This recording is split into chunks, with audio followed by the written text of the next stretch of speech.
সবাইকে শুভেচ্ছা। Voice mariner নিয়মিত আয়োজন মহান বিজয়ের মাসে মহান মুক্তিযুদ্ধের স্মৃতিচারণমূলক অনুষ্ঠান ৭১-এর স্মৃতিতে আপনাদের সাথে আছি জায়েদ সরোয়ার সোহেল।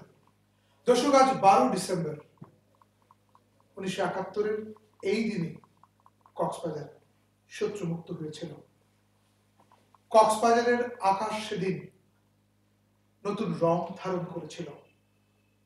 কক্সবাজারের বাতাসে সেদিন ধ্বনিত হয়েছিল স্বাধীনতা উচ্চারণ।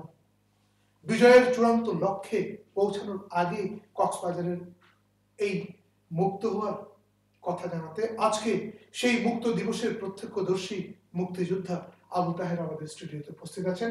আপনাকে স্বাগত জানাচ্ছি আমাদের স্টুডিওতে আসার জন্য। আচ্ছা, যদি আমরা শুরু করি ঠিক এভাবে যে ১২ ডিসেম্বর কক্সবাজার শত্রুমুক্ত হলো, কেমন ছিল সেদিনের সেই বিকেল বেলাটি, যেই সময় মুক্তিযোদ্ধারা ঢুকছে, তারপর কোনো বাধাহীন ভাবে তারা বাংলাদেশের জাতীয় পতাকাগুলো আকাশে উঠছে, কেমন ছিল সেদিন? তো আপনি প্রত্যক্ষদর্শী, যদি আপনি একটু সেদিনের গল্পটা আমাদের বলেন।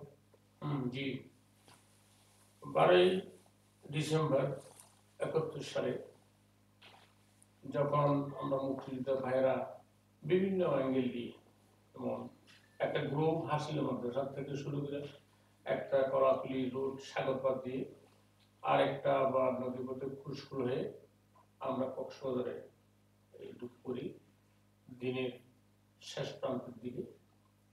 তখন কক্সবাজারে হানাদার বাহিনীরা ছিল পুরাতন রেস্ট হাউস, আর কিছু ছিল ফিশারি ঘাটে, এরা এখানে আস্তানা করেছিল। সেখান থেকে তারা বিভিন্ন জায়গায় অপারেশন করে এনে আমাদের মুক্তি বাহিনীর ভাইদের, আমাদের নিরীহ এলাকার ভাইদের, আওয়ামী লীগ, হিন্দু ভাই প্রত্যেকে ধরে এনে এরা সাগর পাড়ে এদের হত্যা করত। এবং এই কক্সবাজারের অবস্থাটা এমন ছিল যে ছোট্ট শহর, সাগর পাড়ের একদিকে ছিল এই নতুন ভাষা আপনার নুনিয়াছড়া, আর একটা ছিল কলাকুলি বাহারছড়া, আর পিছনে বাঁকারি ছিল টেকপাড়া। পাহাড় ঘেরা এই সুন্দর শহরে আমার মনে একে অপরের ছেঁড়া মুখ ছিল। কি সামান্য জানাশোনা কিছু এখানে কিছু রাজাকার ছিল, তারা আমার মনে হয় এখানে আমাদের এরিয়াটা বেশিরভাগ এই নুনিয়াছড়া, বাহারছড়া, টেকপাড়া, এটা ছিল বেশিরভাগ আওয়ামী লীগপন্থী।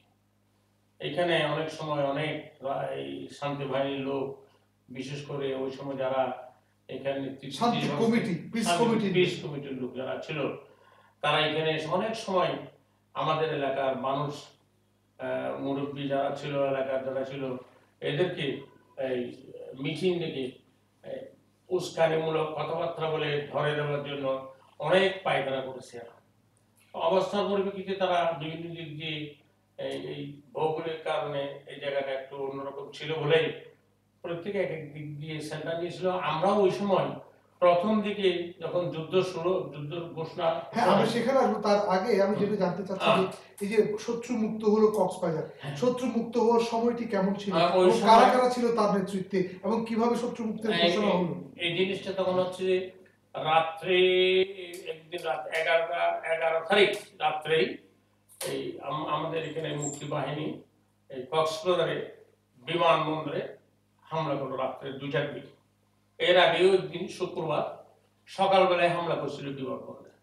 রাত্রে হামলায় ওই দুই জায়গায়, যেখানে আমি বলেছিলাম এই ফিশারি ঘাট এবং আপনার রেস্ট হাউস থেকে, এরা সকালবেলা পালিয়ে যে যেদিকে পারে সেদিকে, বিশেষ করে টেকনা গ্রুপ হয়ে তারা ওই বার্মার দিকে, কিছু আমার মনে হয় বান্দরবান পার্টিকে সরে গেল। অর্থাৎ 11 তারিখ রাত্রে আপনারা হামলা করলেন বিমানবন্দর। কিন্তু তার আগে আমরা যেটা জেনেছি ইতিহাস থেকে, যে বিমান বাহিনী, ভারতীয় বিমান বাহিনীর আক্রমণ হলো, ভারতীয় নৌবাহিনীর আক্রমণ হলো, তারপর আপনারা স্থল ভাগ দিয়ে বিমানবন্দর আক্রমণ করলেন। আমরা যখন ওরা যখন বিমানবন্দর আক্রমণ করলো, তাও বিমান আক্রমণ করার 2-4-5 দিনই আগে সিলিং করা হলো এরা। তারপরে সেই বিমান হামলা করলো এই কক্সবাজার বিমানবন্দরে। রাত্রে যখন ওদের রূপভাত ছিল, ওদের রাত্রি 2টার সময় যখন এয়ারপোর্টে বিমান হামলা করে, তখন ওই বিমানবন্দরে যারা ওই হানাদার বাহিনী ছিল, তারা যে বিভিন্ন জায়গায় আস্তানা করছিল, ও রাতের অন্ধকারেই তারা তাদের 11 তারিখ রাত্রে সকলে পালিয়ে গেছে। 11 তারিখ রাত্রেই চলে গেছে। তাহলে 12 তারিখ এসে আমরা তখন 12 তারিখ, তখন আমরা এই পাহাড়ে ছিলাম হিমছড়ির দিকে, মাওলার দিকে।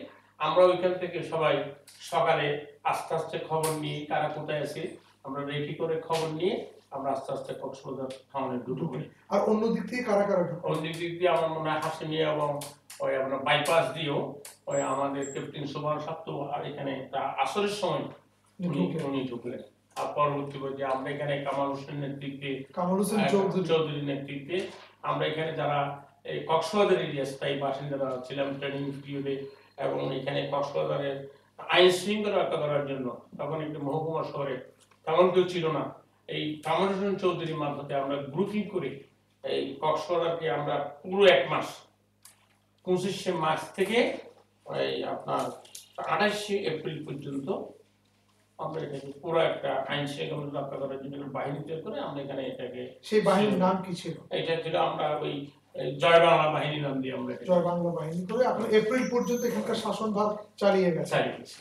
আচ্ছা, যে 12 তারিখ যখন যে পতাকা উত্তোলন করছিল তখন আমরা এসে প্রথম আমরা এই জয় বাংলা বাহিনী কামাল হোসেনের নেতৃত্বে এসে বিমানবন্দরে গিয়ে টাওয়ার আমরা সাদা ফ্ল্যাগ তুলে দিই এবং বিমানবন্দরে ফ্ল্যাগ তুলে দিই জাতীয় পতাকা কামাল হোসেন চৌধুরীর নেতৃত্বে।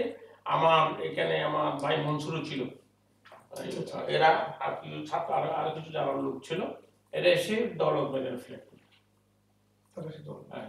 তখন আমরা এখানে চলুন সবাই। তখন সেখানে কি ঘোষণা দেওয়া হলো? তখন ওইখানে আমরা স্বাধীন বাংলাদেশের পতাকা উত্তোলন করা এই জয় বাংলা স্লোগান দিয়ে আমরা আস্তে আস্তে এখানে আশেপাশে আমাদের যারা ছড়িয়ে ছিটি ছিল সবাই আনন্দ উল্লাসে কক্সবাজারে রাত একটা সবাই যে যেখানে ছিল সেখানে ছুটে আসলে বাড়িতে। মানুষজনের কেমন ছিল, কৌতূহল কেমন ছিল, উৎসাহ কেমন ছিল? তখন মানুষ তো নিজেরাই একটা যে বিপদের মধ্যে, যে অস্বস্তির মধ্যে, যে একটা মরণপণ একটা জ্ঞাতি ছিল, সেখান থেকে উদ্ধার হয়ে স্বাধীন সার্বভৌম বাংলাদেশের পতাকা পেয়ে সবাই আনন্দ উদ্দীপিত হয়ে একে বোর্ডে জড়িয়ে ধরে আমাদের তখন ওই আনন্দটাই সবচেয়ে বেশি চুপ থেকে অস্ত্র দ্বারা বেরিয়ে আসলো। সবাই একে অপরকে আমরা প্রায় 9 মাসের পরে দেখা হয়েছে, 9 মাস পর স্বাধীনতার আস্বাদ পেল। তারপর 16 তারিখ যখন একেবারে পুরো জাতীয় বিজয় অর্জিত হলো, সেই দিন কেমন ছিল কক্সবাজারে? সেই দিন সবাই আমরা তখনকার আওয়ামী লীগের, তখন মহকুমা আওয়ামী লীগের নেতৃত্বে আমাদের বিশেষ করে মোজাম্মেল সাহেব ছিলেন, আফসার কামাল চৌধুরী ছিলেন, আমার মুরব্বী অ্যাডভোকেট জহিরুল ইসলাম ছিলেন, তখনকার আমলের এমএনএ নূর আহমদ সাহেব ছিলেন, এবং জানা অজানা আরো যেন মধুর সাহেব অ্যাডভোকেট ছিলেন, আরো জানা অজানা অনেক, এরাই সবাই জড়ো হয়ে সেই দিন একটা আনন্দ মিছিল কক্সবাজারে বের করেন। তখন মানুষের যে সর্বশেষ যে বিজয়, চূড়ান্ত বিজয় অর্জিত হলো, মানুষের কেমন রেসপন্স পেয়েছেন? চারপাশের মানুষ কেমন আনন্দ ছিল? সেই আনন্দটা আমার মনে হয় আমি ভাষায় প্রকাশ করতে পারবো না। যে সে আনন্দে আমরা যে এক সময় আমরা যে একটা বন্দি জীবনের মতো, পাকিস্তানের সময় যে একটা বন্দি জীবনের অবস্থায় আমরা ছিলাম, আমরা সেখান থেকে স্বাধীন সার্বভৌম এখন আমরা বাঙালি আজকে এই 9 মাস যুদ্ধের পরে যে একটা স্বাধীন রাষ্ট্র আমরা পেয়েছি, এই আনন্দটা সেদিন আমরা ভুলার নাই, সেটা বলতে পারি না। আচ্ছা, আবার ছোট্ট খুব সংক্ষেপে আমরা একটু পেছনের দিকে যাই। আপনারা কিভাবে যুক্ত হলেন যে 25শে মার্চ রাত্রিতে ঢাকায় ক্র্যাকডাউন হলো, তারপর কক্সবাজার শহরে কিভাবে শুরু হলো? আমরা বিশেষ করে আমাদের বাড়ি কক্সবাজার শহর টাউনের উপরে নতুন বাসা নুনিয়াচার এরিয়াতে। আমরা তখন ওই সময় আমরা যুবক, এক সময় আমি তদানীন্তন পাকিস্তান বিমান বাহিনীতে সৈনিক হিসেবে ছিলাম। রাত্রি 25শে মার্চ আমাদের বাড়ির পাশেই, আমার বাড়ি থেকে 50 গজের মধ্যেই ছিল ইপিআর ক্যাম্প, যেটা বর্তমানে বয়েজ স্কাউট ভবন হিসেবে পরিচিত। সেটা আসলে বয়েজ স্কাউটের জায়গায় ছিল ব্রিটিশ আমলে। সেখানে ইপিআর সেখানে ক্যাম্প করেছিল। আমাদের বাড়ির সামনে পুরো এখানে তাদের পরিবার মধ্যে তাদের থাকার বাসা ছিল এখানে। তো ওই দিনই যখন ঘোষণাটা আসলো, তখন বিশেষ করে আমাদের নেতৃবৃন্দ, আওয়ামী লীগের যারা তখনকার নেতৃবৃন্দ ছিল, এই খবরটা বিশেষ করে আমাদের বাঙালি ভাই যিনি শহীদ হয়েছেন জুনাব আলী, সেই জুনাব আলীর খবর, আপনার নাইব সৈয়দ আব্দুল লতিফ, মিসির আলী, আবুল সেন, 4-5 জনের খবর, যাই ওনাকে এরা ওই রাজাকার হায়রা বাড়ি ওনাকে ধরে ওরা এসে কক্সবাজার এসে এরা এদের ধরেই পরে ওই দিনই ওদের হত্যা করা হয়েছে। পরবর্তীকালে আমরা 25শে মার্চ রাতে হত্যা করা হয়েছে। 25শে মার্চ নয়, 4ই মার্চ কক্সবাজার এরা ঢুকলো। ঢোকার পরে ওদের আমরা যখন এরা ঢোকার আগেই আমরা এই পাহাড়ে একটা শেল্টার নিয়েছিলাম। এই অবস্থায় তারাও একটু নিজেরও একটু আমরা পাহাড়ে শেল্টার নিয়েছিল, আপনি কি কোনো প্রশিক্ষণ গ্রহণ করেছেন? আমরা তার আগে আমরা প্রত্যেক মুক্তিযোদ্ধা প্রায় কক্সবাজারের জনতা, ছাত্র জনতা এই স্টেডিয়াম মাঠে, ফ্রিপ্যাডি মাঠে, আপনার পিটি স্কুলে আমরা এখানে সশস্ত্রভাবে ট্রেনিং গ্রহণ করেছি। ট্রেনিং এটি দিয়েছি। কোন সেক্টরের আন্ডারে ছিল? এটা ছিল কক্সবাজার, ছিল চিটাগং 1 নম্বর সেক্টর। তখন আমাদের এইখানে ওই মেজর রফিকুল ইসলামী আমাদের নেতৃত্বে ছিল। মানে প্রথম ভাগে যদি জোরমান থাকলো পরে এটা ছিল। আচ্ছা, আপনি কি আমাকে বলবেন যে এখানে কোনো সম্মুখ যুদ্ধ হয়েছিল কক্সবাজার শহরে পাকিস্তান হানাদার? কক্সবাজার টাউনে আমাদের এমন তেমন সম্মুখীন নেই। আমরা যখন জানলাম যে এরা এই খালুবাগ বিট পর্যন্ত এরা চলে আসছে, পরবর্তী পর্যায়ে আমরা কিছু মুক্তিযোদ্ধা ভাইরা এখান থেকে কামাল হোসেন চৌধুরী নেতৃত্বে এদিকে একদিক দিয়ে ক্যাপ্টেন সোমান সাহেব ওইদিকে ছিল পাহাড়ের দিকে, আমরা এখান থেকে দোলানো পর্যন্ত গিয়েছিলাম, অবশ্য করেছিলাম। পরবর্তী ওইখানে গিয়ে আমরা জানতে পারলাম যে এরা এই সামনের দিকে অগ্রসর আসতেছে। ওই সময় আমাদের জেনারেল হারুন সাহেব ক্যাপ্টেন, তখনকার ক্যাপ্টেন, উনি আহত হয়ে ওনাকে সরে এখানে আপনার দোলাজার হসপিটালে নিয়ে আসা হলো। পরবর্তী উনি এখান থেকে গিয়ে সংশোধন চৌধুরীর মাধ্যমে বার্মায় আশ্রয় নিয়েছিল। তো আমরা ওইখান থেকে আমরা আস্তে আস্তে ব্যাক হয়ে পিছিয়ে যে টাউনে এসেই ওরা ওদের বিক্রি করে আস্তে আস্তে আমরা টাউনে এসে পরবর্তী পর্যায়ে আমাদের তো যে অস্ত্র ছিল, যে উঠেন ছিল, সেটা ওদের সামনে গিয়ে এমন অবস্থা ছিল যে তাদের সম্মুখে যুদ্ধ করার মতো সেরকম ছিল না, সামর্থ্য ছিল না। তারপরে আমরা যেখানে সেন্টার নিয়েছিলাম তারা 2বার ওইখানে গিয়ে সেলিং করছে। আপনারা কি প্রত্যুত্তর দিয়েছিলেন? আমরা ওখান থেকে কিছু সামান্য উত্তর দিয়ে থাকলেও তারা পাহাড় করে সেখানে ঢুকে দেয়, বাইক থেকে সাগর থেকে সেলিং করছে, সাগর থেকে সেলিং করছে। আর আপনারা যতদূর পারেন পাল্টা জবাব দিয়েছিলেন। এই হচ্ছে সম্মুখ কথা। আচ্ছা, ঠিক আছে। তারপরে আপনারা যখন এই 12 তারিখের আগ মুহূর্তে, কক্সবাজার মুক্ত হওয়ার আগ মুহূর্তে ঠিক কোথায় ছিলেন? মানে এই যে প্রথম সপ্তাহে, ডিসেম্বরের প্রথম সপ্তাহে কোথায় ছিলেন? আমরা যখন 7ই ডিসেম্বরের দিকে আমরা হিমছড়ি ওই মঙ্গলাপাড়া পাহাড়ের মধ্যে ছিলাম, সেখানে আমাদের আশ্রয় দিয়েছিল, আমরা ক্যাম্প করেছিলাম, আমরা থাকতাম সেখানে। আমাদের এক মেম্বার সাহেব আমাদের সাহায্য করতো, খাওয়া দাওয়া এসব করতো। পরবর্তী আমরা এসে হিমছড়িতে ঢুকলাম।